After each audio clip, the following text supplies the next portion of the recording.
Welcome to the BrainTap podcast, here to help you relax, reboot, and strengthen your overworked brain. Your host, Dr. Patrick Porter, has been developing cutting-edge brainwave training technology for 3 decades. He's been featured in national publications such as the Wall Street Journal, Business Week, and Inc. magazine, as well as major television networks such as NBC, CBS, and the Discovery Channel. Dr. Porter's latest development, the BrainTap Pro mobile app, can help you sleep better, lose weight, de-stress, quit smoking, or kick any other bad habit, all while increasing your energy, mindfulness, joy, peak performance, and more. Take the free BrainTap Pro Challenge. Simply register at braintap.pro. That's braintap.pro.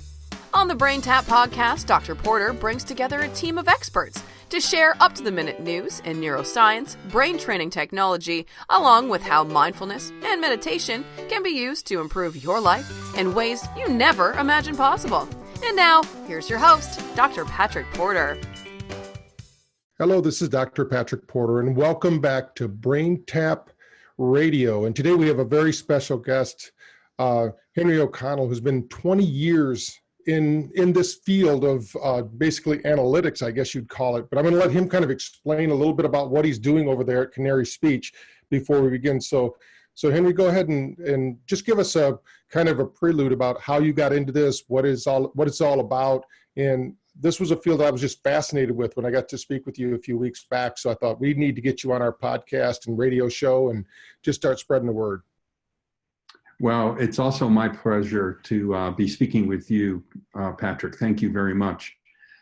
My interest in the field goes back a number of years. Several years ago, 26 years ago, I was working at the National Institutes of Health in Bethesda, Maryland, and I bumped into what has become a lifelong friendship with a gentleman named Jeff Adams. And Jeff was working as a decoder in another branch of the government at the time. He's a mathematician. But Jeff and I, over the next 20 plus years, pursued different careers in technology. And I was in analytics, analytical chemistry, a variety of technology companies connected with the healthcare system, in chemical analysis and medical devices serving hospitals and clinics and things like that. Jeff pursued a career in speech and language. My training at the NIH was in a neurological group. Jeff's training in the government was in high-end mathematics, and he worked with a gentleman named Kurzweil for a number of years in the early stages of speech and language. A few years ago, Jeff and I got together. And in talking about what our life's experiences have been, I asked him the question, what would you do, Jeff, with speech and language if you could? What new area would you branch into, and how do you think we could make a real impact? And he suggested that we apply speech and language, and particularly speech and language analysis, called classification, to human conditions. So things such as analyzing for concussion or Alzheimer's or Parkinson's, and do it in a way that we believed hadn't yet been done, which is to identify biomarkers in the speech which correlate in a repeated way, reproducible way, to a particular condition. Let's take it for an example. Let's take Alzheimer's. We've done a lot of work in this area, and what we have found is there are markers in an individual's speech which can be identified out of a haystack of information that correlate very, very closely with whether or not a person has Alzheimer's disease or whether they don't. They may have normal cognitive function for their age. What we have done is built language models that identify with 96% or higher accuracy in a matter of a few sentences, whether or not an individual has Alzheimer's, out of a group of people we have never seen before. So if we could apply that to diseases such as Parkinson's, or in cancer patients, for instance, one of the major concerns cancer patients have is that their cognitive function, their memory is declining. We could, in fact, help apply this technology there so that the individual's progress through their cancer could be monitored and maybe even treated more effectively. We've also applied this same technology to the area of concussion so that we could more effectively identify concussion or concussed individuals and then follow them through a process of recovery and return to play, if you will. Mm-hmm. Excellent. Well, I know that's both of those are big areas with the BrainTap system, because people are wanting brain fitness. Everybody's getting better looking and more intelligent with age. So we want to keep our memories.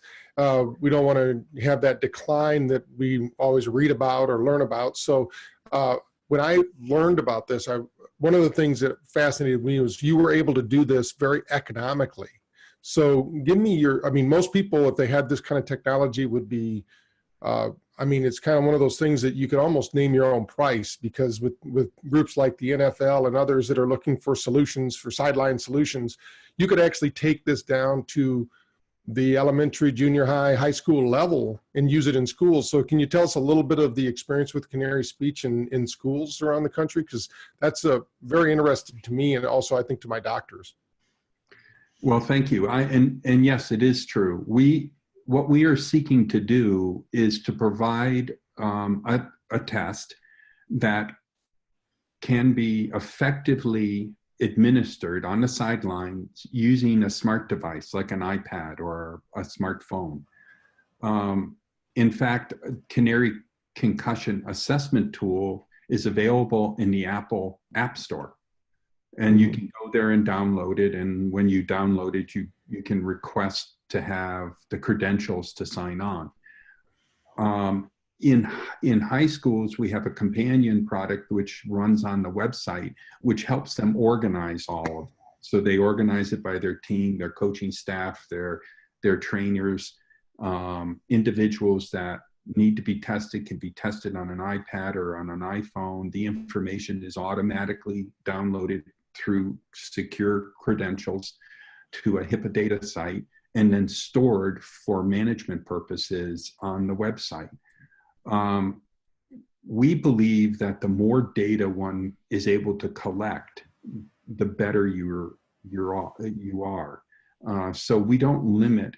We offer an annual subscription. The subscription for high schools is often below $20 per student, covers all sports, covers the athlete for the entire year, and can be used without limit for both baseline as well as doing concussed assessments.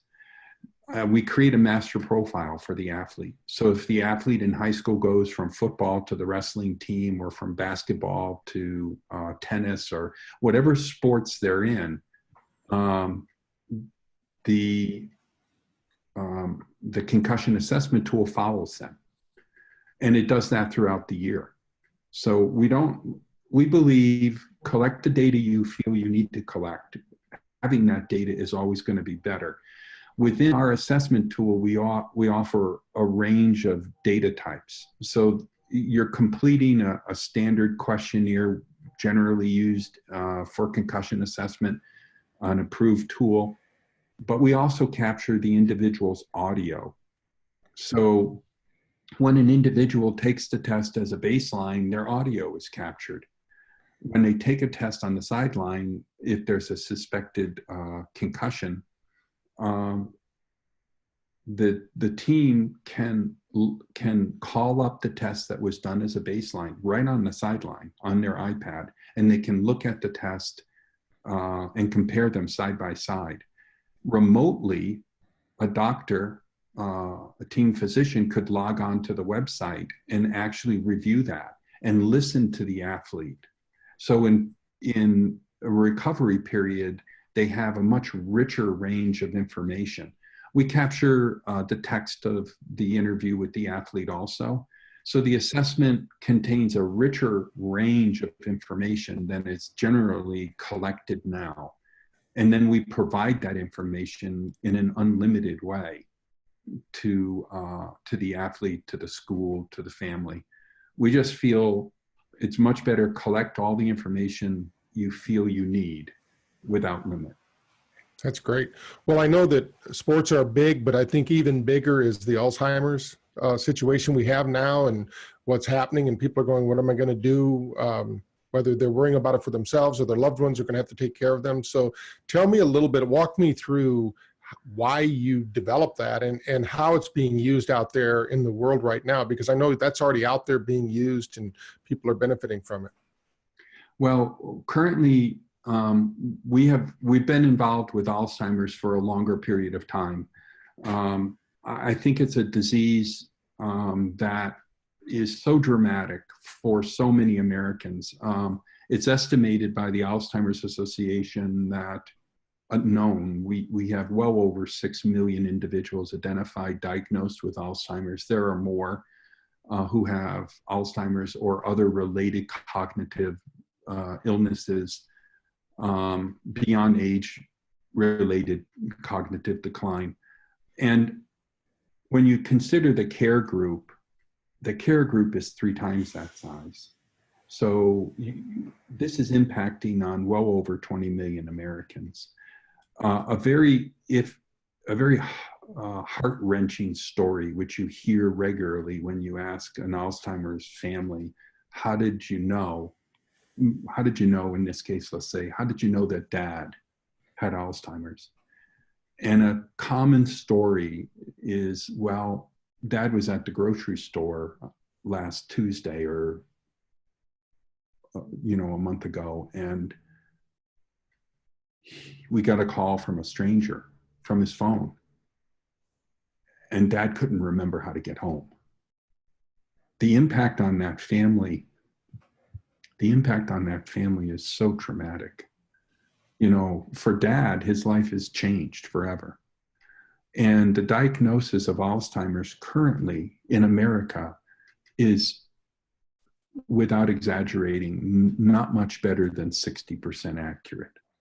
And we have a wonderful group of physicians. They're the best in the world.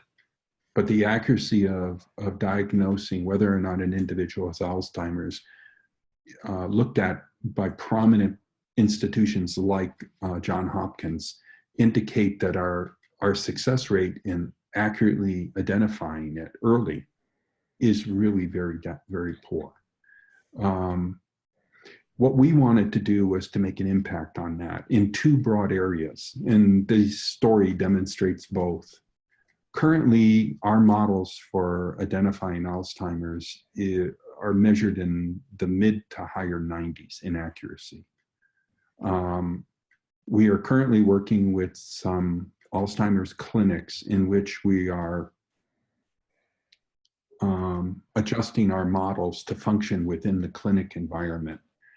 That would provide approximately a 3-minute test to provide information, an assessment of a client coming in, to provide information to the medical staff concerning cognitive decline in Alzheimer's.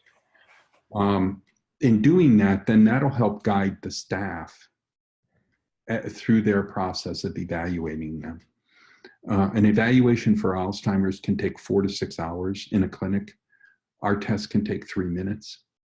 The cost of doing our tests could be significantly low, but could provide a very high accuracy that can help provide, again, information, data, if you will, to a well-trained medical team and staff And believe me, they're excellent.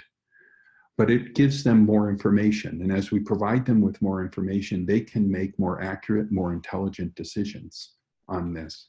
The other area that we have been working in is to provide a simple iPhone type of test, a smart device test, that would look at where a person's cognitive function is, age corrected. So if you're 65 years old and you take our test, an individual might find that their cognitive function is quite normal as measured by our test. 2 weeks later, they can't find their keys. Well, that's been happening to me since I was 16 years old. It's not a measure of my cognitive function. It's a measure of my personality.